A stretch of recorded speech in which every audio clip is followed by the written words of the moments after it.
I welcome you all to the weekly answer writing series. So today, again, I've picked up a topic. Today I've picked up a topic from paper 2 because I was thinking that we are doing paper 1, and with that we can include certain topics which are like very uh, for which you don't need much of a background. So and which will be useful for you in the GS papers also. So that is why I picked up this topic, and this is, you can see, it's a 15 marker question. And the question is, discuss the significance and implementation of recognitions of Forest Rights Act. So it is talking about significance and implementation, okay, and about the Forest Rights Act. So you and everybody, everyone amongst us should know that for the 2006 Act is one of the most significant as in our independent history in providing the rights of the forest dwelling communities, including the scheduled tribes and the other forest dwelling communities. Okay, so this is our topic. Enough fodder material has been given. I think this much would be enough for any question that would be coming from this topic. So we are going to discuss it, and then you can just add to your material if you want to add some of the materials. So let's start with it. So this act is actually originally named as the Scheduled Tribes and Other Traditional Forest Dwellers Recognition of Forest Act 2006. So its name is STs and Other Forest Dwellers Recognitions of Forest Acts, and it is also called as Forest Right Acts. Okay, it is called as Tribal Rights Act, Tribal Land Act, etc. It is given so many names. Okay, so this deals with the communities that dwell in the forest, basically the scheduled tribes and other forest dwelling communities. So एक हो गए forest dwelling scheduled tribes and other forest dwelling communities. Okay, so it deals with those communities and their rights over their land, the use of the resources, that means the use of the resources of the forest, ठीक है, which have been denied to them for over the years. So it was basically to correct the historical injustice that had been done ever since the colonial era forest laws. Okay, so these laws which did injustice to the forest dwellers were the forest acts of 1865, 94, 27, and after independence also there were rights, but they were also not, you can say, even they were not uh, enough to give them the rights that they required. So basically क्या होता है, I'll just give you a background of what was happening in the colonial era when we were colonized. Basic motive had become profit and exploitation. They were not ever uh, any interested in what we were feeling, right? Be it the mainstream or the tribal communities, anybody, right? So their motive were only to profit, take out maximum profit and exploit us. So forests were seen as resources where there was immense economic potential. So वहाँ पे minerals हैं, ठीक है, there is timber, there is so many of traditional there is you can say medicines मिलेगा, fruits मिलेंगे, timber, non-timber forest produce, there is minerals, so much, and then there is industrialization, ठीक है, so industrialization requires cutting of forest area, so there is an aspect of crony capitalism also comes in, ठीक है ना, क्योंकि capitalist will go there, exploit the resources, make their own money, and then they will have a close nexus with the political parties in power, ठीक है. We at that time it was the colonial governments, ठीक है. So what happened is, from the successive laws which started in the 19th century, ठीक है, 1860s से जो start हो गए थे, they started to exploit the people, and these people who were living in those forests for centuries and ages, right, for hundreds and thousands of years, they were thrown out. Okay, they were rehabilitated to places where there were no resources, ठीक है, they were not aware of their rights, ठीक है, and that time there were no rights also, right, because उस time पे तो nobody had a right, ठीक है. So even in the independence India, it took us quite some time to give them the rights that they required. So this is the background of why this act came. You can see these people are getting displaced and they're going, moving. So ऐसा ही होता है. There are many, when we'll do paper 2, you will see how many times these tribal people, and you know, these the groups of SCs, STs are the most vulnerable, and then there are particularly vulnerable tribal groups also. These are the groups which have been historically rehabilitated so many times. ठीक है ना? There was a tribe, I am forgetting the name, it was rehabilitated 4 times in their entire life.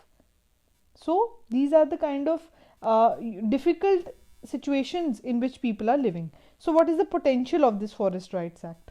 So the potential basically is, yes, see, it tries and do it tries to achieve the following.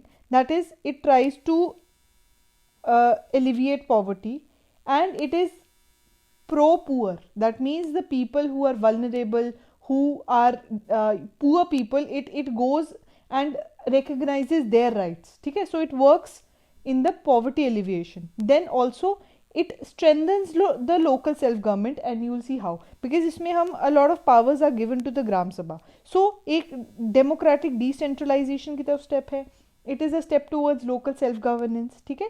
And the third thing is also, because these tribal communities have been living in these forests for years and centuries, that they know the forest very well. They have been historically conserving them, managing the natural resources in a very sustainable manner, not in a exploitative way. So if we take their expertise, and if we understand, if we take their knowledge of these forests, their resources, it will be so better for us to manage and conserve the forest also. So it is doing three things. ठीक है ना? It is giving the power to the people at the grassroots. It is trying to alleviate the poverty by giving the poor people their livelihood, because their livelihood, the people who are living in the forest, they are living their life on the resources that they are getting from the forest. So by not taking away their rights, giving them their rights, and also because they are living there, they know that this is their livelihood, they do not exploit it, but they conserve it also. So it is trying to balance the environment and the rights of the tribal communities. So it is creating a balance. So it was a very progressive law, and that is why it is one of the most important laws that we are going to study in the tribal realm, right? And you need to remember that this is one of the acts that we are going to cover here, and in a lot of detail. You need not read it from anywhere else. So the rights that are covered in the Forest Right Act of 2006 is basically, you can divide it into 4 categories, and they are the title rights, user rights, relief and development rights, and the forest management rights. So we have talked about it. Let's look at it. So basically title rights kya hai? Because these communities, these people are living in the forest for years and centuries, and they do not have the concept of private ownership, right?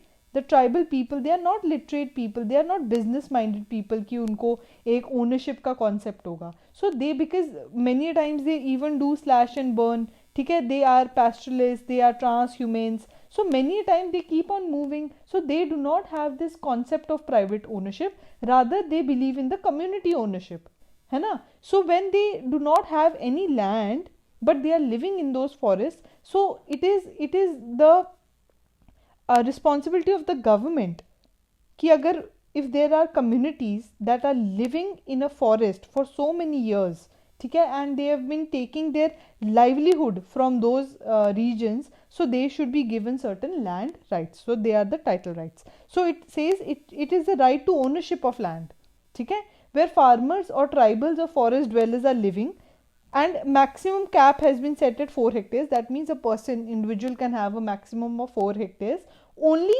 that land which he has been cultivating, and not any new land. That means ऐसा नहीं है कि today I'll go and I'll ask that, you know, this is the land that I'm having. It is not like that.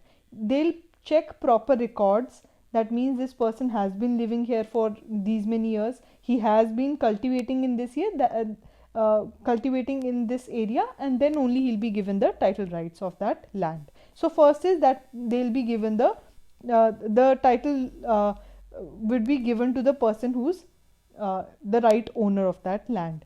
Second is the user rights. User rights मतलब जैसे there is a minimum forest produce, है ना, non timber forest produce, because जो non timber forest produce है, minor forest produce है, they take their living out of that, right. So the rights of the dwellers to use these minor forest produce are the user rights. ठीक है. The third comes the relief and development rights. That means in case ever this land has to be taken by government or any other entity, they'll be rehabilitated, and rehabilitated in a way that they'll be compensated in proportion to their loss. So there'll be mandatory compensation that will be given to them in case of any illegal eviction or forced displacement, because the idea is to balance the development as well as the rights of these people. So for example, many times there are projects like hydropower projects have to be made, or some other dam has to be made, some other thing has to be made, and it is passing from some forest area. So you have to mandatorily clear down that area. So in that case they have the relief and development rights. That means उनको forcibly evict नहीं कर सकते. That means their consent has to be taken, and when the consent is given, then you will give them proper compensation in ways of land, employment. ठीक है. So you will not take away or snatch away their livelihood like that. जैसे पहले in the British times it was happening. They were just thrown out of their forest and they were made helpless in a day, right? So like that. And fourth comes the forest management rights, because we have talked about it that they have been living in those forests for so many years that they have the right to protect, regenerate and conserve any forest resource. For example, there is a concept of sacred groves. That means there are certain, for example, there is a concept of khejdi trees. ठीक है, khejdi trees are there. Then you must be knowing that the Bishnoi tribe, they protected this black buck from hunting because they worship the black buck. So you can say ये totemism का concept हो सकता है, right? या naturalism का concept हो सकता है, because they worship the nature, right? Totem में they can worship an animal, they can worship a plant, they can worship anything, right? Because they have been living in a coexistence, and that coexistence is very peaceful, in harmony, not exploitative, very sustainable, right? So when they're living in these areas, they respect it, they worship it, and then they never do anything wrong to them. So sacred groves concept or totemism concept, these are the examples. That means they manage, they conserve, they regenerate. So you can't take away their right, because if they are worshipping a tree, for example, you can't take away their right to worship that tree. So that is the forest management rights also. So I hope you've understood what are the 4 kind of rights that they have been given. Title rights land के लिए, ठीक है, rehabilitation के time पे in case relief rights हो गए, then user rights for minor forest produce वगैरह, and the forest management right, that is their right to protect, regenerate and conserve the forest. Okay. Now comes who can claim this right. Now as I said, can I go today and just say that please give me also land? No. It cannot be given to any community. Yes, it could be given to individuals, it could be given to families together, it could be given to the community at large also, but there should be people from the either forest dwelling scheduled tribes or forest dwelling other forest dwelling communities, right? So they could be scheduled tribes of the forest, or they could be other forest dwelling communities who primarily reside in and depend on the forest for their livelihood needs. That means they should be people who are living in the forest and taking out their daily livelihood activities from the forest itself, and they should be living in that forest for not less than at least 3 generations. For example, if there is a parent 1, his child and his child, from that generation they should be living in the forest, or for 75 years prior to the 13th day of December 2005. So this right was implemented in 2006, and 13th day of 2005 से पहले 75 year prior to this date, people who were living there, taking out their livelihood activities in the forest, were allowed to claim the right. Now what is the procedure? The procedure is, first the Gram Sabha will assess. Obviously if there are forests, there are forest communities, there are forest villages, ठीक है ना, that are there. And because PISA, you know that panchayat extension to scheduled areas, like that, so these are basically many tribal areas will also get covered under it. So Gram Sabhas hoti hai, they are at the grassroots level, and they have the initial authority, or the first authority is theirs to assess who are the communities who can get the rights, ठीक है ना, and they will receive the claims of the communities, people, individuals, ठीक है, and then they will verify, the Gram Sabha will verify whether this person is eligible for the title rights, the usage rights, or any rights under FRA 2006, ठीक है. Then after that verification and assessment, they will send that recommendation to the subdivisional level committee, ठीक है. Subdivisional level committee will do its own satisfaction, and after that they will send it to the okay, so are not satisfied may file a petition with the, and any person who is not satisfied also, they can file a petition with the subdivisional level committee also. And whatever this subdivision level committee will have, they will pass it to the district level committee. Now district level committee would be the final. So हमने क्या बात किया, there are 3 levels. First is the Gram Sabha, who is going to do the initial assessment and verification, who are allowed.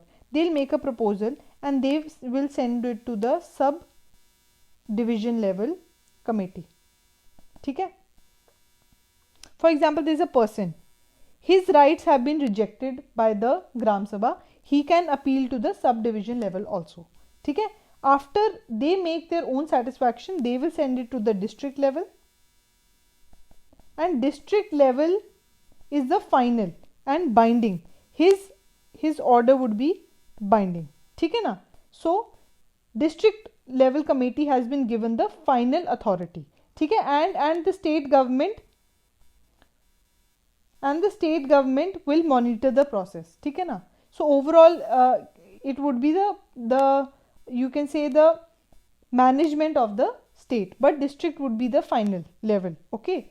So this was the procedure. We have talked about who can claim the rights, what is the procedure, why this law was brought in, all of that, ठीक है, what it tries to achieve. Now the significance, okay, what has it achieved in these years, or what it sought to achieve. So first time, the most significant part of this act was that it, in so many years, in more than 200 years of their deprivation, or the historical injustice that has been done to them, first time their rights were recognized. That means they are the people who have living in coexistence with the forest, and they cannot be deprived of that. So first time their rights were acknowledged. Then the concept of revenue villages have surfaced as the act talks about conversion of all forest villages, old habitations, unsurveyed villages and other villages. So revenue village का concept क्या है? That means now they will be under the larger administration of the forest department, like that, ठीक है. So ये भी एक formal उसका part बन जाएंगे, formal administration का part बन जाएंगे. So obviously any benefit, any welfare scheme if there is by the government, they will also be applicable to them. So that means they have come in the formal sector, they are now being introduced to the mainstream, ठीक है ना. So that is also one thing very important, because whenever there is formalization will happen, ठीक है, a lot is going to get better. जैसे कि for example आज digitalization की वजह से and because of the Aadhaar card, people are getting the welfare schemes easily with the help of direct benefit transfer. So these are the concepts that formalization helps a lot, ठीक है. Then it ensures the livelihood and food security of the forest dwellers, obviously. Then strengthens the conservation regime of the forest. So you can just understand from the topic the rights that we had studied. Then it protects the marginal communities, because now you cannot take you because just because they are poor people, they are illiterate, you can't manipulate them. They have their own rights which are mentioned under the act. Okay? And in a way it protects the intellectual property rights. How? Because these people have been living, just for example ashwagandha. Okay? They have been using ashwagandha for many kind of a pain relief, right, or any other purposes. So these knowledge of the forest dwellers can also now be brought to the formal sector, or it could be made more systematic. It could be brought to the mainstream, right? So in a way it is protecting their intellectual property rights also. Then it looks at the wrongs of the government policies. मतलब जो historical injustice has been done to them, it tries to correct them. From the time of 1850s the historical injustice has been done, and it tries to correct that. Then it has the potential of sustainably protecting forest through traditional ways. That means they have their own rights of protecting the forest. Then it has also expanded the mandate of 5th and 6th schedule of the constitution to these indigenous communities. So उनको 5th schedule 6th schedule का भी फायदा मिल सकता है, right? That is again important part. Then you can see the Naxal movement, the very famous or infamous Naxal movement. What was that?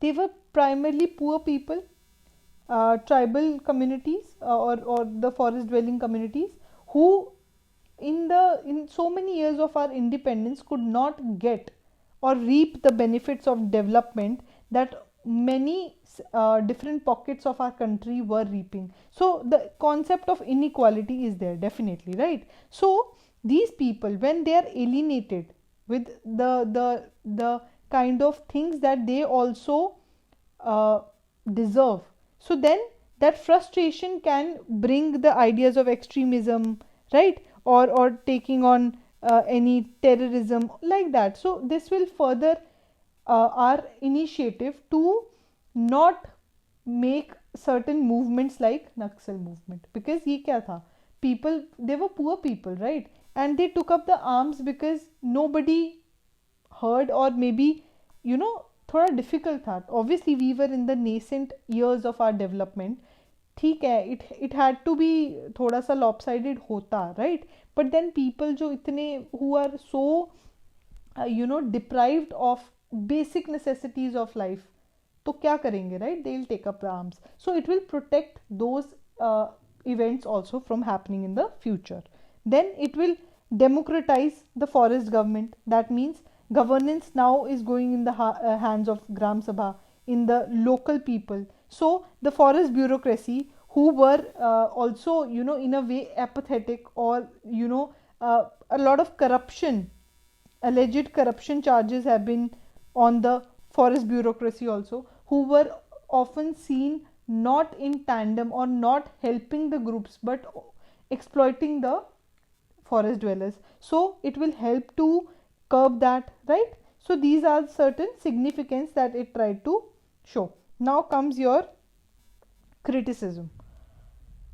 The criticism, you can see this right of Forest Rights Act, though it was so important, okay, but in so many years, the first thing that is lacking is its implementation.